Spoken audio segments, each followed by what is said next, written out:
Yeah. Alright, anyways. Yeah, she's right. We have no chemicals to clean it, Emily said. Emily crossed her arms. Let's just relax and make the best of our situation.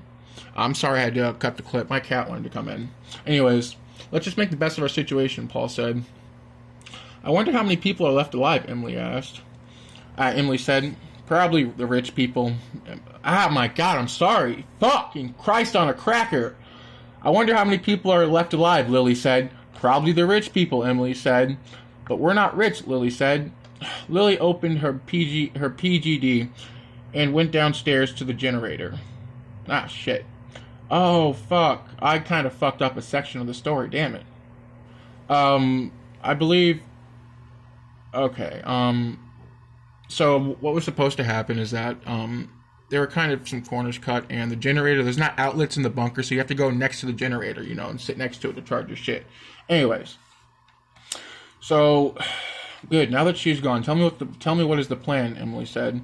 There's not much we can do, Paul said. We have hazmat suits, but no way to clean them. So what's the point of even having them? Emily said. Paul, I can't tell you how disappointed I am with you and angry. We're trapped in here because you were too fucking stupid and to think as you buy instead of flexing. Did it not occur to you that we'd be stuck inside here probably for the rest of our lives? Emily said with anger. Look, I can see you're mad, but we have each other, and besides, what are you gonna go do? Frolic in the irradiated fields and streets? Paul said. You're damn right I'm mad, and at least then we can leave the house. We can leave this crappy bunker. But nope, we're not going to. We're gonna die in here, Emily said. Will you fucking relax? Other people have bunkers, and they'll come looking for other survivors, and they'll probably have stuff to trade, because let's face it, money is no good now, Paul said. And who knows how long that'll be. How are you going to buy hazmat suits but have no way to clean them? Paul, how much money have no way to clean them? Paul, how much money did you sink into this? Emily said. Money isn't important right now, Paul replied. Answer the question, Emily said. Paul put his hands on Emily's head and leaned in close. Emily, listen to me as hard as you can. Money does not matter anymore. All that matters is that we have all that matters is that we have each other. Paul said. You keep saying that, but it's not going to fix anything. Wake up, Paul. You might have sealed our only fate of survival. Our only chance of survival, Emily said. We have plenty of food, plenty of water, and weapons, Paul said. Weapons? You know how I feel about guns, Emily said. Yeah, but everybody needs protection. That was a Fallout 4 joke by Arturo. I hope you got that, Paul said. What did you buy, Emily asked. Just a few guns, Paul replied. Can Lily easily find them? Emily replied. No, Paul said. I swear if she finds one firearm, hell, if she even sees a glimpse, your ass is grass and I'm the lawnmower, Emily said. Will you relax? They're tightly sealed in a hidden gun safe, Paul said. Yeah, they better be, Emily said. What are you going to do, make me sleep on the couch? You don't play with me, Emily, Paul said. You really want to go there, huh? Emily replied. Emily, I don't want to be that guy, but you're not scared, and we both know what happens if you test me, Paul said. Don't think I won't fight you, Emily replied. Just go lay down, Emily. Emily, just go lay down, Paul said. Emily went to the room with her fist balled up.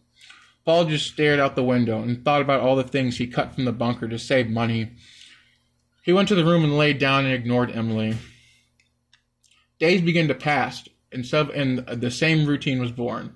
They wake up, they eat, they sit around and occupy themselves, really doing nothing. Fast forward a few weeks. Lily and Paul were sitting in the living room while Emily was in the bathroom throwing up. While Emily's bathroom. Okay. Dad, what's wrong with Mom? Lily asked. She probably ate something bad. Probably ate something bad, Paul replied. The next few weeks, Emily was in her bed all the time. Paul and Lily did their best to take care of her, but one day she stopped eating and stopped talking. It was like we weren't there with her. It was like we weren't there with her, like she doesn't know that we're here. The next few weeks, then Paul started to begin to fall ill. It was up to Lily to take care of them, but Paul joined Emily. Stop. Fucking cat. But Paul joined Emily here. Okay, my bad, I fucked that up. Paul joined Emily, and they stopped talking to Lily. One day, Lily went to check on them, and Lily got a bad feeling in her gut. She went to her room and got the most realistic stuffed animal. she opened. Okay, yeah. Also, this is God. I already fucked this part up. Okay, she was feeling unsafe, and she had a bad feeling in her gut, so she wanted to test something. She got the most realistic stuffed animal she could have, and she opened the door quickly and put it in, and then slammed the door. When her mother and father noticed the animal, they tore it apart like animals. They ate the stuffing like animals. Lily searched around the house for any info or help. She went through the kitchen and searched around and went through all the drawers and found a binder. When she went through it, she found out the reason why they were strange. All right. Paul decided to cut the budget on the radiation filter, so radiation was seeping in little by little. But Lily wondered, how did she not turn? How was she not affected by the radiation? Lily rushed to put a hazmat suit on. Lily found the combination to the safe. She found the hidden combination in the back of the binder for the safe. She found the safe and she took 2 pistols. She had them on her waist. She had a shotgun on her back. She sat each day keeping an eye on the door. She slept armed and ready. Some nights, Lily would curl up in a ball and she would just start crying uncontrollably. Start crying. Lily's mom always told her to be strong and be a big girl, even when she's not around. There were a couple of nights where Lily was tempted to commit suicide, but she kept a straight head. One day, she woke up and checked on them, and their skin was thick and black, but Paul started to get a bit bloated. Lily sat down on the couch and tried to distract herself, but she couldn't. She went to the door and called out her mom's name, but the only response she got back was snarling and growling. Lily sat back down on the couch. She got tired and took a nap. When she woke up, she checked on her parents. What the fuck? It says Paula, but it's Paul. Paul became bloated and had green glowing spots. It had green. I don't want to say cysts, but glowing, whatever the hell it is, glowing spots. Full of pus or whatever the fuck you want to call it. Lily was tempted to open the door, but she sat down and leaned her back against the door, and she started crying and raging. She flipped the couch and threw a chair at the wall, and she screamed. Lily, pull yourself together. We can get through this, she thought. But Lily noticed her parents seemed to be stronger. Lily tried to sleep until she felt better, but in the back of her mind, she wanted to join them.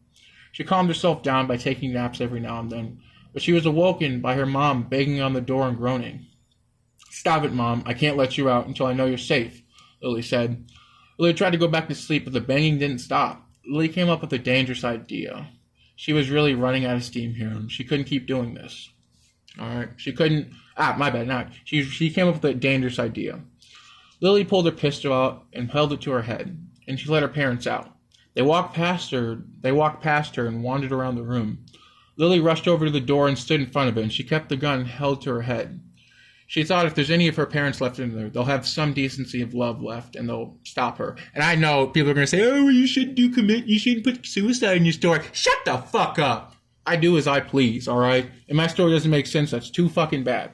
Anyways, her parents wandered over to the door and stopped in front of it and stared at Lily. Her mother came over and stared at her.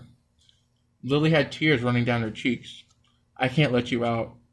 If I have to, I will spend the rest of my days guarding the front door, Lily said. Her parents sat down in front of her. Her dad looked gross. He was all bloated and had green spots. Ugh. I don't know if you guys can understand me, but this is for your own good. Please, don't make me use my weapons. Her parents stood up. My bad. Yeah, Lily said. Please, this is for your own good. Please don't make me use my weapons, Lily said. Her parents stood up and became face to face with her. Lily closed her eyes and was waiting for her death. She could feel her mom's breath against her. Lily manned up and pointed her gun at her mom's heart. Her mom stepped back. Her parents just wandered around the room. Lily sat with her back against the front door, holding her pistol. She got up and locked the front door, and then she moved the couch in front of the front door. She made that her new living space. Over time, she learned that her parents were not hostile towards her. They wandered around the room, and Lily got used to being around them. All she had to do every day was lay on the couch, sleep and lay on the couch, or just make sure you keep an eye on them and guard the door. I'm sorry my story wasn't long. Anyways, over time, she learned that her parents aren't going to try and leave, but she still had to stand guard. And over time, she got used to it and accepted that her parents, my fucking Christ, and on the last goddamn motherfucking line, Over time, she got used to it and accepted that she was going to live with a bloated, glowing one, and a ghoul. All right, that's kind of my story. Look, I'm sorry. I wanted to make this story longer, and I'm sorry if it seems like ass. I wanted to make it a longer story, but I was doing a lot of shit, and I'm not gonna lie to y'all, bro. I smoke a lot of fucking weed. I'm not blaming the drugs, but you know, I'm always lazy and all that bullshit. Look, moral of the story is, anyways, I tried to make the story longer. I wish I could, but I'm just running out of steam here. But I have another story called The Gauntlet, and it's not similar to my other story. Consequence, I think that's its name. But yeah, I have another story I'm writing, and it's more than 7 pages. This was a 7-page story. All right, I couldn't do that much. But yeah, I decided to write this story because I think that the glowing one, if you go out into the glowing sea, and you there's like a facility or some shit you go into. There's like 3 ghouls in there.